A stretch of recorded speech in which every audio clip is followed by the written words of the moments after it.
I'm Jen Taylor Skinner, and this is the Electorette. If you've followed the Electorette for a while, you'll know that I often talk about the power of state legislatures to shape our lives, and to shape our lives in the most fundamental ways. Conservatives have used their majorities in state legislatures to roll back voting rights, for instance, or to practically ban abortion in some states. Then, of course, there's gerrymandering, and those congressional maps that are drawn to lean heavily in favor of Republicans. Well, in this episode, I have a conversation with Gaby Goldstein, one of the co-founders of the Sister District Project, one of the largest and most effective organizations focused on building progressive power in state legislatures. In this episode, Gaby and I discuss just how Republicans gained majorities in state legislatures. And here's a hint. They've been working at this for a long time. And they have a massive war chest. Gaby breaks down what our lives could look like if the power at the state level were to shift in favor of Democrats. So, without further ado, please enjoy my conversation with Gaby Goldstein. Gaby Goldstein, welcome to the podcast. Wonderful to be here. Thank you. I should say welcome back. It's been a while since we had a conversation, I think. Been a hot minute. What a decade the past year has been. So yes. Totally. And I have been talking about the importance of state legislative races a lot. And I know that's pretty much all you do, right? At Sister District, that's your thing. Yes. And I'm going to keep talking about it until, the point's driven home, right? Until we have blue trifectas all over the country. But I do want to start today talking about a state that's been really important to this whole battle with state legislatures, Virginia, right? Because we have a blue trifecta in Virginia, and that's technically a southern state. That's kind of surprising. And I think I've heard it described as the blue miracle. How do we pull that off? How did Democrats pull off that trifecta in Virginia? The blue miracle. That's funny. I think that the first thing to say about Virginia is that it did not happen overnight and it did not happen out of nowhere. Incredible organizers in Virginia on the ground have been doing the hard work and the often, unglamorous work of, being in the trenches and building up power, talking to voters, getting people registered, all the rest for a really long time. And I want to shout out Tram Wynn at New Virginia Majority as one of the many incredible activists on the ground in Virginia that helped make that trifecta happen. But it was amazing. Going back to 2017, Virginia holds its legislative and gubernatorial elections in odd years. We don't call them off years. There are no off years in state leg world, but in odd years. And so Virginia is often a really good barometer for, how voters are feeling for the next year's either presidential or midterm races. And that's definitely the case this year. And in 2017, it was definitely the case that the elections in Virginia were a really resounding, early, emphatic referendum on Trump. Democrat Ralph Northam won the governorship by 9 points, and Democrats picked up 15 seats in the House of Delegates. It's really, no one thought that was going to happen. Literally, the House was not considered to be close. It was not even in play. We narrowly lost gaining the majority in 17. But in 19, picked it up. Both chambers of the state ledge blew for the first time in a generation. And that completed that beautiful blue trifecta. And so, it didn't come out of nowhere. It took a long time, but it took tremendous energy and resources from both local groups and national organizations like our Sister District. And it's been incredible to see what this blue trifecta has been able to do in just 2 years. They raised the minimum wage, they rolled back abortion restrictions, they expanded voting access. They've been able to really, I think, be a leader, not just in the South, which is often said, certainly, leading the South, but leading the nation as a laboratory whose policy successes, I think, build the promise of progressive federalism, which is something that I'm completely obsessed with. I don't want to play devil's advocate, but I'm curious as to, because everyone was fired up in 2017, you couldn't get anyone to, stop calling their, senators or congresspeople or representatives. And in 2019 too, everyone was fired up. Is this a tenuous hold in places like Virginia? Were the constituents just fired up, or was it just the work on the ground, or were Republicans kind of just looking away? I don't know. It's probably a combination of all three. Look, this trifecta is not solidly blue. This trifecta is in danger this year. And Anyone who assumes that Virginia is now solidly blue, just stick it in that column, that assumption is very wrong. And, it's some of the things that you pointed to in terms of, Trump no longer being on the ballot. I mean, certainly there are Republicans running in Virginia this year that are keeping that alive and really rolling with the Trump messaging and endorsements and all the rest. One way to look at this is on Thursday and then Friday, two very high quality statewide polls came out in Virginia. One was a Washington Post poll that came out on Friday. Both showed former Democratic Governor Terry McAuliffe in a statistical tie with Glenn Youngkin, who's running on the Republican side, among likely voters. And so that is already an indicator. And these two are in a statistical tie during early voting. So that's a clear indicator that at the top of the ticket this year, this is a battle, and it's true all the way down the ballot. And, historically, not always, but historically, Virginia voters tend to elect governors from the presidential out party, meaning the party that isn't in the White House. So to buck this trend, it's going to take historic levels of Democratic engagement to hold on to the House of Delegates in Virginia and to hold on to the governor's mansion. Yes, that's kind of my point, the fact that it's tenuous. And we want to have these trifectas across all of these places where Republicans are kind of diminishing democracy. And they're not kind of diminishing democracy. They are. They're ripping it apart. I mean, how do we tackle this long term where, we can never be comfortable, right? But where we aren't just fighting tooth and nail to hold on to those majorities in southern states where constituents would actually benefit from things like having more bodily autonomy and more access to the ballot. I guess this is your job. How does that happen? How do you build more solid? I guess if you knew this, we wouldn't be having this conversation. But how do you make these less tenuous? Yeah, I mean, this is a long-term project. It has to be a long-term project. And I hate to say, Democrats, progressives are tardy to the party when it comes to paying attention to state legislatures. Republicans and, just not even Republicans, but conservatives have been engaged in a century-long project around building power in state legislatures.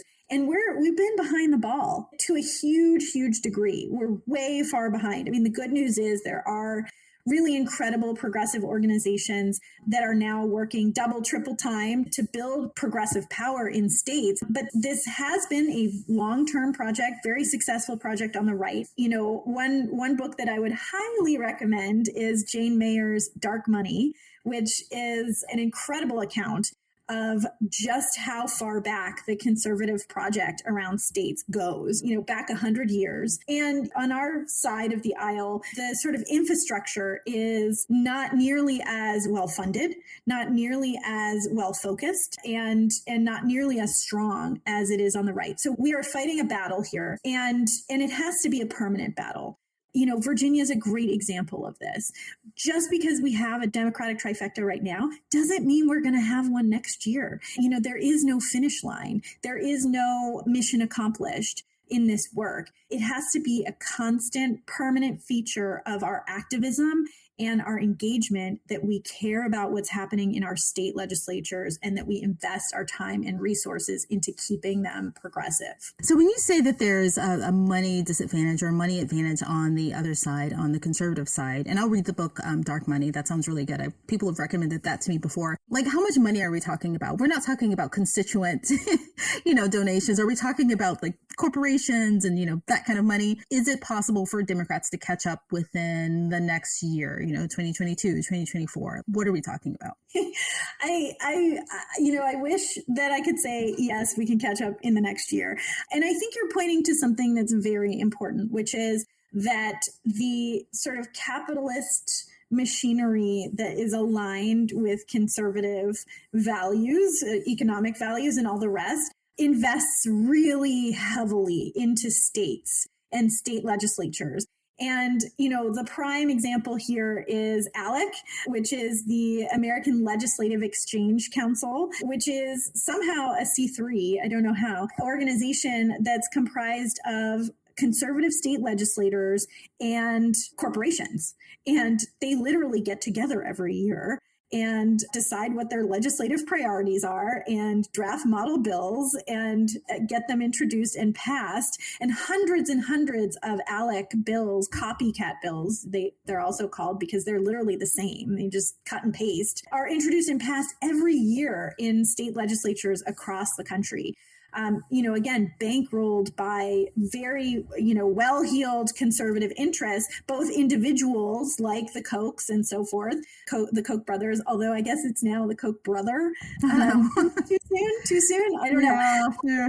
Okay. But as well as corporate interests. And so, these sorts of large infrastructure pieces like ALEC are extremely effective.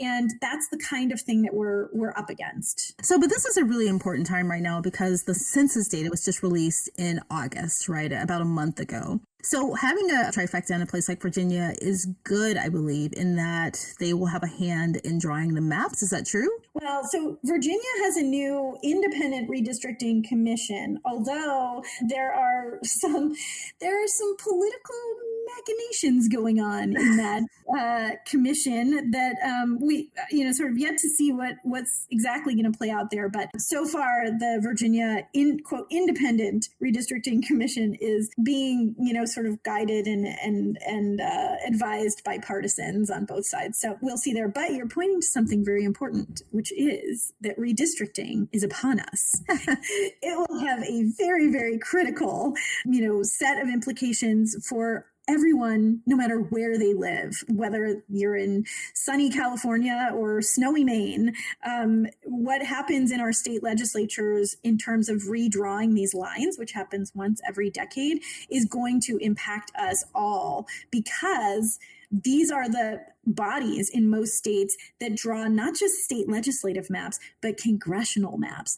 And the partisan rancor that we have in Congress is a direct result of Republican gerrymandering. So it's these state legislators that are drawing the maps that then affect us all by making Congress more partisan and more polarized. Yeah. So, we've been talking about this. We're looking forward to this data for a few years now, right? It's finally happened. We have the data here. And, honestly, I have to be very honest with you. I'm kind of in the dark. Like, I don't know what's going to happen next. I think, each state has like a schedule as to when they're going to draw the maps. And, someone hinted to me that constituents can get involved or at least go to those hearings about the maps. Like, what happens right now? So every state is required to redraw their maps every 10 years. In most states, it's the state legislature that is tasked with that process.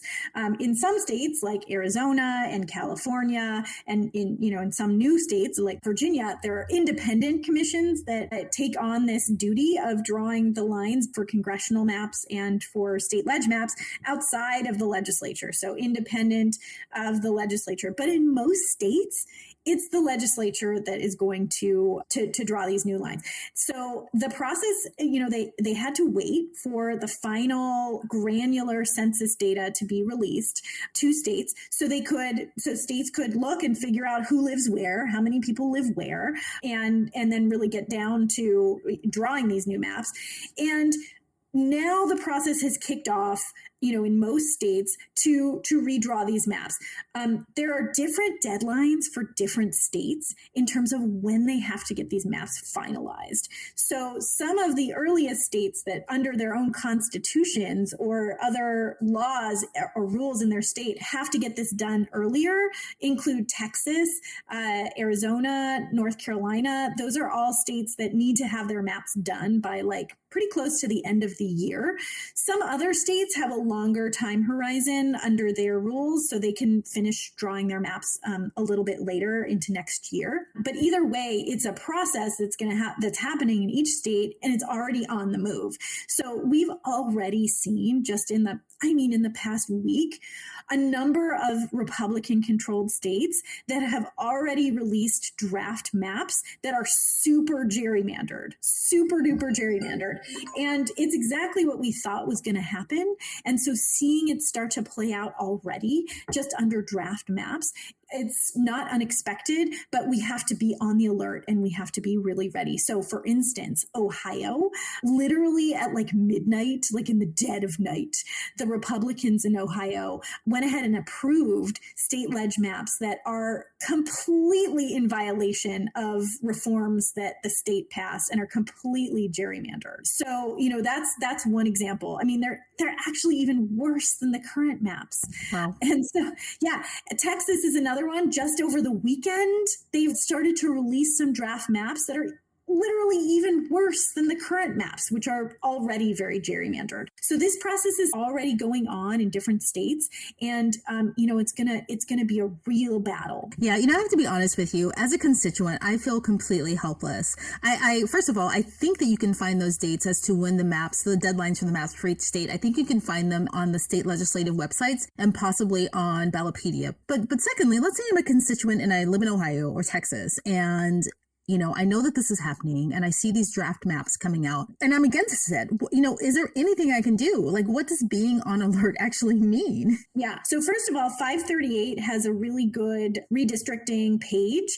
It's like FiveThirtyEight.com/redistricting 2022 maps.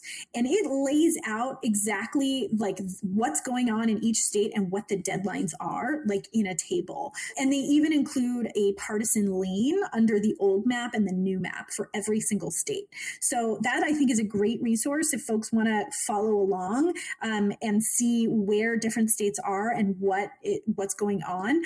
FiveThirtyEight has a really good page. So one of the things that's different this time around than the last time we did redistricting, which was after the 2010 census, just as a quick footnote for folks who weren't following closely 10 years ago, which at this point feels like 1,000 years ago, since yesterday feels like a decade. Basically, the Republicans did a fantastic job of gerrymandering legislative and congressional maps after the last census. There's an amazing book, required reading for everyone, called Ratf by Dave Daly. Yeah, I know that book very well. He goes into really, great detail about what happened all over the country in this Republican takeover under a project they called Red Map, and where they took over state legislatures and then they were able to draw the maps. Democrats then were really back on our heels, right? We didn't have very strong infrastructure. We didn't have much of a plan how to fight back. The good news is this time there is more infrastructure to fight back. And one of the critically important pieces is litigation. So we are prepared to litigate. And Mark Elias is doing God's work at Democracy Docket. And he, just started his own law firm. He's an incredible lawyer, getting ready to litigate bad maps way more aggressively than we ever did 10 years ago. And in addition, there's another great piece of infrastructure, an organization called All on the Line, which is an affiliate of the new National Democratic Redistricting Commission, which we didn't have 10 years ago, which is chaired by Eric Holder and started by President Obama as well. And they are, All on the Line is helping organize people to provide public testimony in redistricting hearings in their state and submit comments about why fair maps matter to them and their communities. And so I would encourage folks to check out All on the Line and see if there is a commission hearing coming up soon or a redistricting committee hearing happening in their state coming up so that folks can get involved. So those are just two really important pieces of infrastructure that we did not have last time around, which I think should give everyone hope, right? I mean, this is not a hopeless situation. We're much more prepared now than we were 10 years ago to fight back. And we've added a lot of really important organizing and litigation arrows to our quiver when it comes to what the substance of fighting back really looks like. Well, actually, I really feel more empowered than I did when we started this conversation because I have Dark Money. I've never read that book. I'm going to read that book.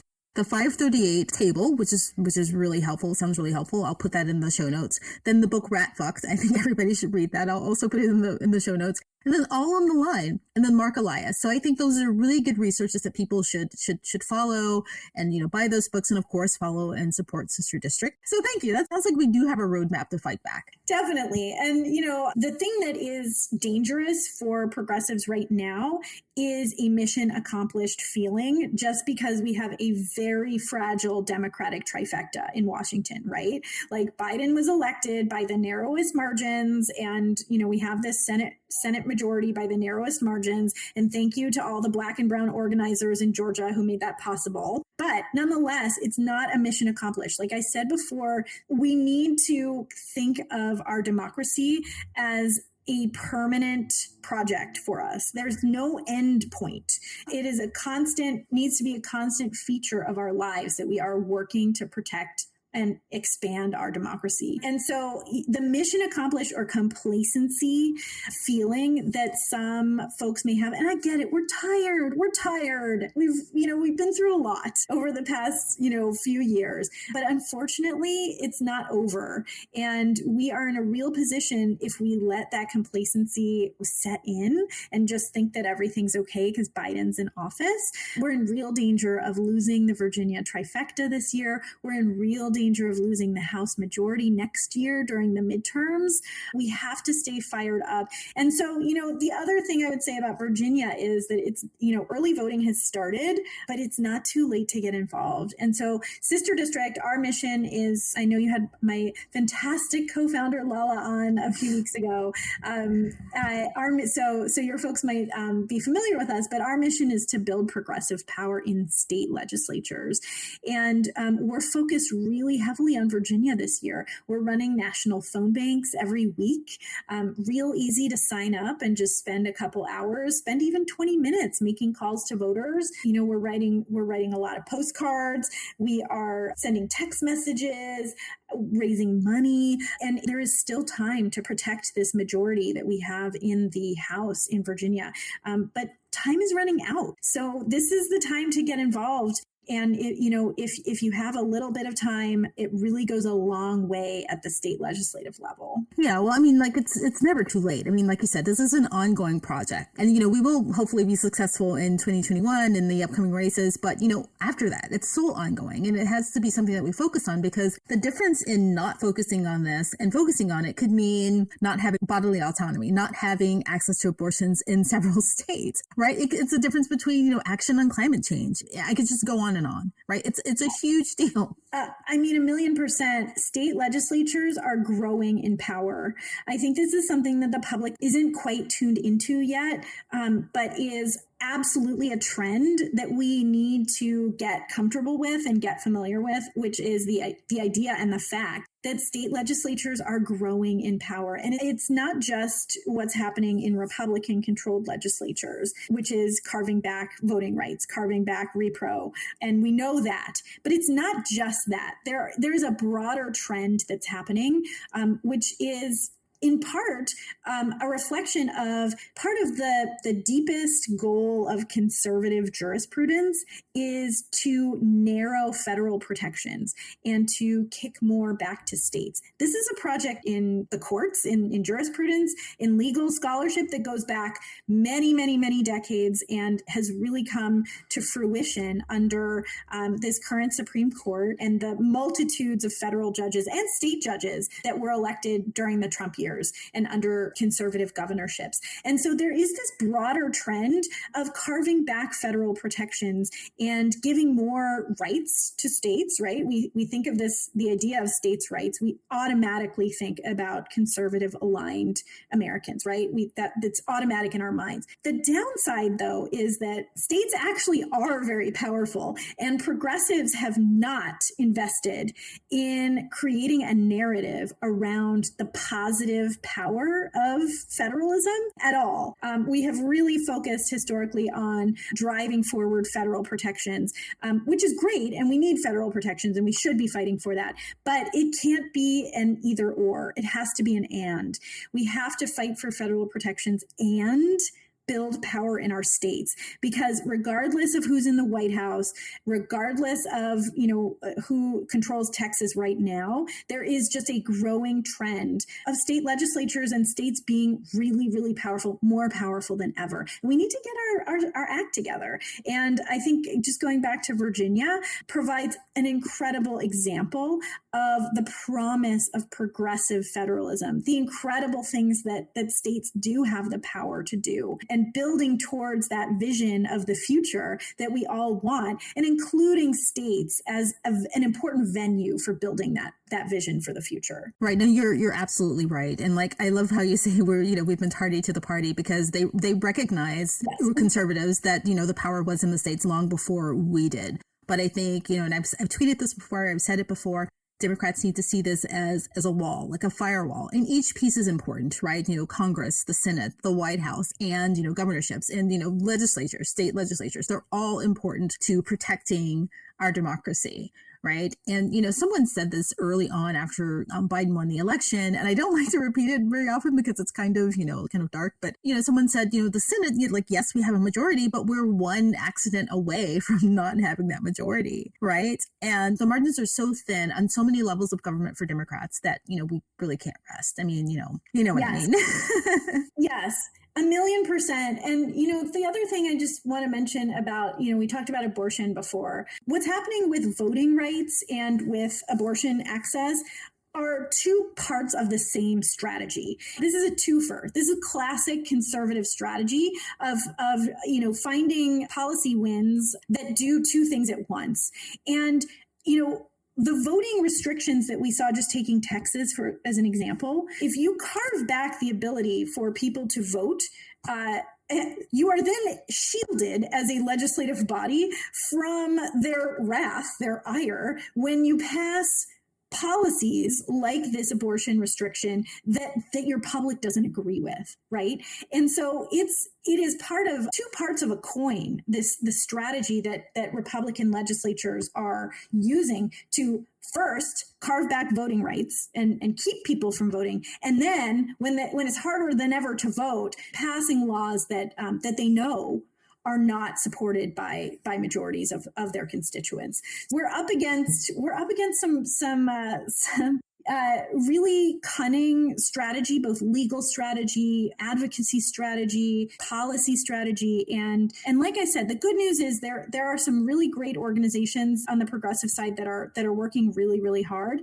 But it's incumbent upon all of us to do a little bit and help our states build towards that positive vision of the future, no matter where you live, because it affects all of us. So what about public pressure campaigns? Can those be effective in what we've been talking about in relation to gerrymandering, in relation to kind of like this unfair legislation or this anti-democratic legislation that's coming down through some states? Can they be effective, and what do they look like? There's a 1,000,000%. 1,000,000%. As the great American poet.